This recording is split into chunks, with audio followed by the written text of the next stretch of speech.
Après avoir essayé le Ghost Iron 450 le mois dernier, nous retrouvons Alain au guidon de son grand frère.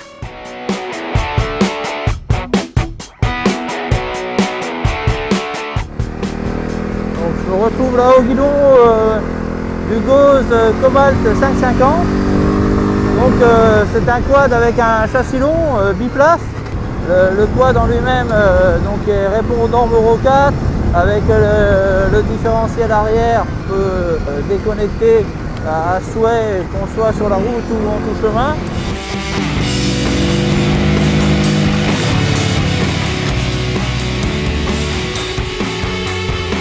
Comme son petit frère, le Cobalt apparaît bien fini avec pas mal d'atouts. Le Cobalt 550 reprend le look avant assez conventionnel de l'Iron avec ses feux à LED et une finition soignée.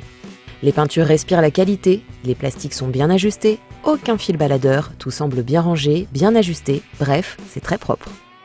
Et même les autocollants sont de bonne qualité et tiennent à l'épreuve du lavage haute pression. La présentation globale de ce Ghost fait plaisir à voir, avec quelques détails qui sont flatteurs comme les jantes aluminium noires.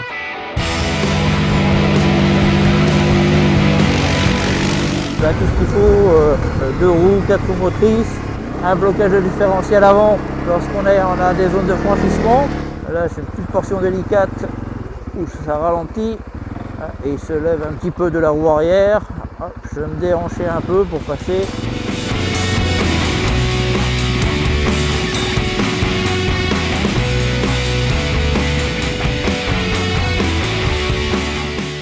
Le Cobalt 550 Limited est équipé au maximum, c'est bien simple, il a tout.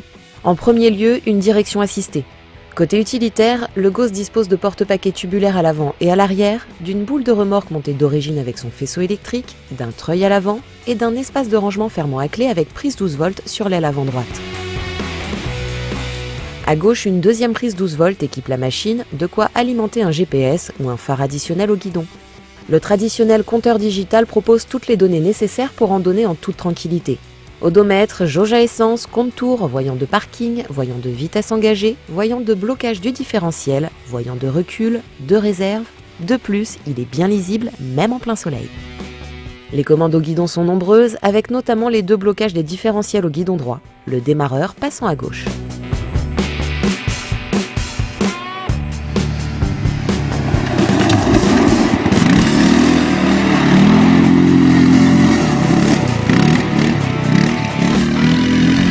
Le moteur est agréable, donc il y a suffisamment de puissance, on n'est pas obligé de mettre tout le temps en course. Et là on va rattaquer un autre pied arrière, 4 roues motrices du moins, tout s'actionne au pouce droit, hop, je reste avec la vitesse longue, ouais, le moteur l'emmène bien. Il y a une relativement bonne motricité et puis le châssis long met vraiment en confiance. On peut recevoir un passager qui va pouvoir s'adosser sur le dosseret.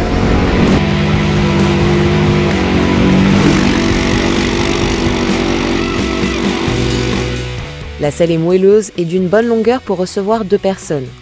Pour le passager, Ghost a aussi équipé son Cobalt 550 de marchepied surélevé et de belles poignées de maintien.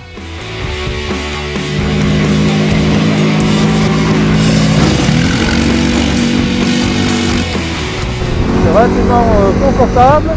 On a des suspensions qui se règlent sur la contrainte du ressort.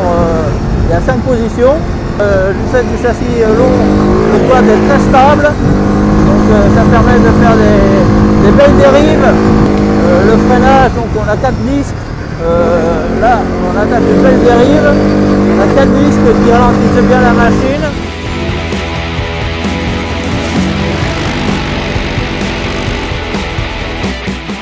Le freinage couplé dispose d'un seul levier à la main droite et d'une pédale au pied. L'efficacité est au rendez-vous, peut-être au détriment du feeling.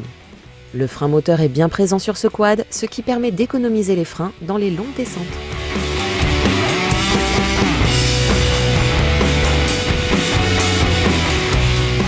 Donc là on va ralentir un petit peu, là on va prendre une position on va dire un peu plus randonnée. L'avantage c'est qu'on peut faire un peu de sportif sans se faire peur parce que le quad est stable.